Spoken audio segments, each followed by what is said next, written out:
Hello नमस्कार। मेरा नाम है रविंद्र और आज हम लोग यहाँ पे बात करेंगे कि जो बेरोजगार या फिर छात्रों ने सरकार के खिलाफ जो एक मोर्चा छेड़ रखा है बेरोजगारी के खिलाफ, वो क्या है और ये क्यों चल रहा है। इसमें छात्रों के साथ साथ सभी टीचर्स भी साथ दे रहे हैं।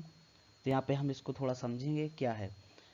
तो यहाँ पे क्या है कि अगर हम किसी भी अगर स्टेट की एग्ज़ाम को ले लें, चाहे केंद्र के एग्ज़ाम को ले लें, तो यहाँ पे हमें ये देखने को मिल रहा है कई सालों से कि यहाँ पर जो नोटिफिकेशन आता है क्या पता बीच में ही रद्द हो जाए, या फिर मान लीजिए रद्द नहीं भी होता है तो उसका ये भी पता नहीं है कब इसका एग्ज़ाम होगा, या एग्ज़ाम होने के बाद कब इसका रिजल्ट आएगा, कब इसकी ज्वाइनिंग आएगी।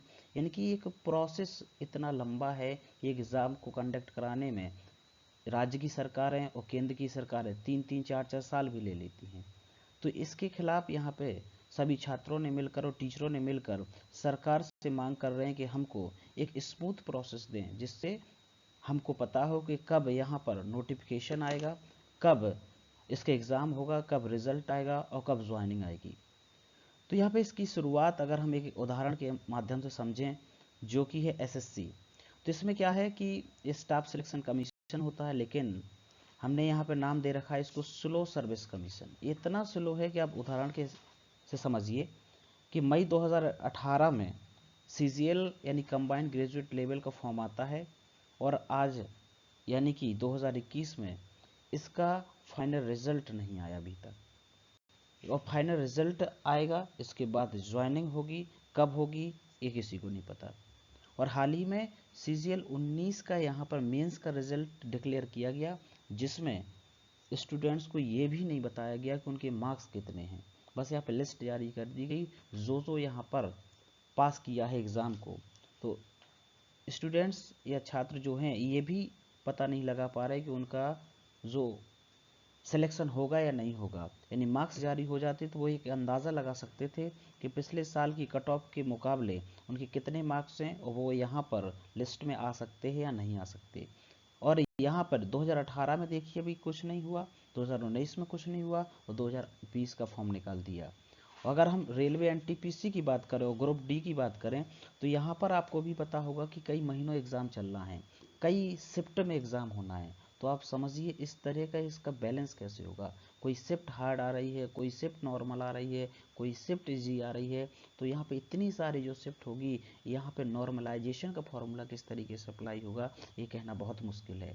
और जब हम इसको देखेंगे तो ये बहुत ही अजीब तरीके से बिहेव करता है नॉर्मलाइजेशन फार्मूला, जब हमारे पास शिफ्ट ज़्यादा होती हैं। ऐसा ही हम लोग को देखने को मिला है सीजीएल 90 में। तो देखें कि पिछला थोड़ा सा आंकड़ा देखें अगर हम, तो कट ऑफ की बात करते हैं सीजीएल में। तो यहाँ पे 2018 में देखिए यूआर की कट ऑफ थी 433, 433 से बढ़कर के हो गई है 528 2019 में। देखिए यहाँ पे 95 मार्क्स का अंतर है। ईडब्ल्यूएस कैटेगरी 2018 में थी नहीं, 2019 में आई तो 466 कट ऑफ गई है। ओबीसी की 400 से बढ़कर के 478 478 कट ऑफ गई है, यानी कि 78 मार्क्स का यहाँ पे इंक्रीज हुआ है। एससी में 354 से 434 गई है, जिसमें 79 मार्क्स का लगभग इंक्रीमेंट हुआ है।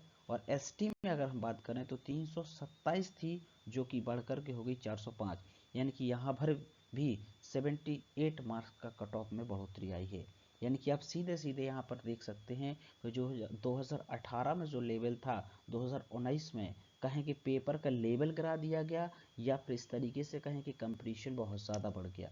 यानी कि यहाँ पे कट ऑफ जो है वो काफ़ी ज़्यादा गई है पिछले वर्ष के मुकाबले में। तो आगे अगर देखें, अगर हमारी डिमांड्स क्या हैं, जो हम यहाँ पे ट्विटर कैंपेन चला रहे हैं, यहाँ पे हम डिजिटल स्ट्राइक कर रहे हैं, या फिर हम पीएम पोर्टल पर अपनी ग्रीवेंस डाल रहे हैं, तो ये किस लिए डाल रहे हैं। सबसे पहले ये कि जो जॉब की वैकेंसीज हैं उसको हम सरकारें जो हैं लगातार घटाते जा रही हैं, तो उसको मेंटेन कर रहे हैं और वैकेंसीज ज़्यादा लाएं। दूसरी बात, टाइम से एग्ज़ाम हो।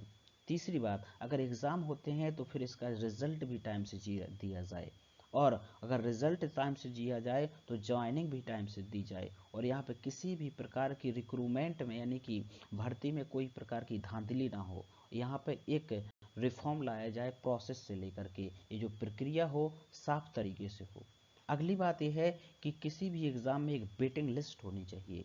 अगर मान लीजिए कोई व्यक्ति है 100 नंबर पे पास हो गया और दूसरा व्यक्ति 99 पे फेल हो गया, और यहाँ पर एक व्यक्ति चाहता है कि मैं जॉब नहीं करूँगा, या वो किसी दूसरे एग्जाम में सेलेक्ट हो जाता है, या फिर वो प्राइवेट जॉब करने लगता है, तो जो उसके नीचे वाला व्यक्ति है उसको यहाँ पर जॉब देनी चाहिए, यानी कि वेटिंग लिस्ट का भी प्रावधान होना चाहिए।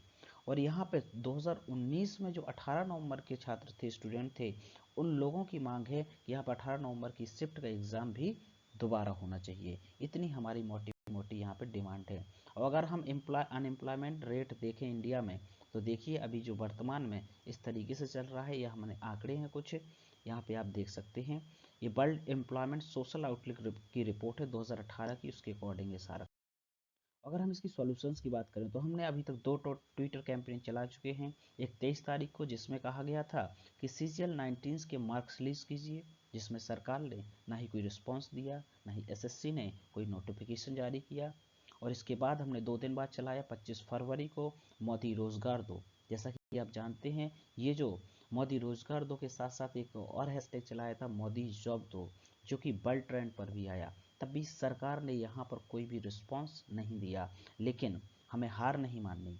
आगे हम 1 तारीख को फिर से, यानी कि कल, जब आप आज वीडियो देख रहे हैं तो कल के दिन होगा 1 मार्च, और यहाँ पे हमको चलाना है एक नया हैशटैग मोदी जी रोजगार दो। और आप सबको इसमें पार्ट लेना है, आप सबकी इसमें भागीदारी बनना है। और आपको इस बात का याद रखना है कि आप जो भी ट्वीट लिखेंगे अपने विचार लिखेंगे, यहाँ पे पूरी तरीके से कॉपी पेस्ट नहीं करेंगे, नहीं तो उसको काउंट नहीं किया जाएगा। और हमें किसी भी व्यक्ति के खिलाफ नाराज़गी नहीं है, हमें सिर्फ अपनी डिमांड मांगनी है और अपनी भाषा को बहुत ही सहज रूप से रखना है, सब भाषा रखना है, ताकि उनको भी ये पढ़ कर के देख कर के लगे हाँ वास्तव में क्या है, स्टूडेंट्स की एक जेन्युइन डिमांड है।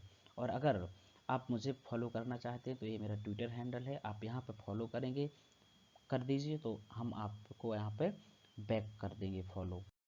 और इस वीडियो को देखने के लिए धन्यवाद। आप इसको शेयर कीजिए अपने दोस्तों के साथ, उनको बताइए कि कल हम सब लोगों को मिलकर के ट्वीट करना है।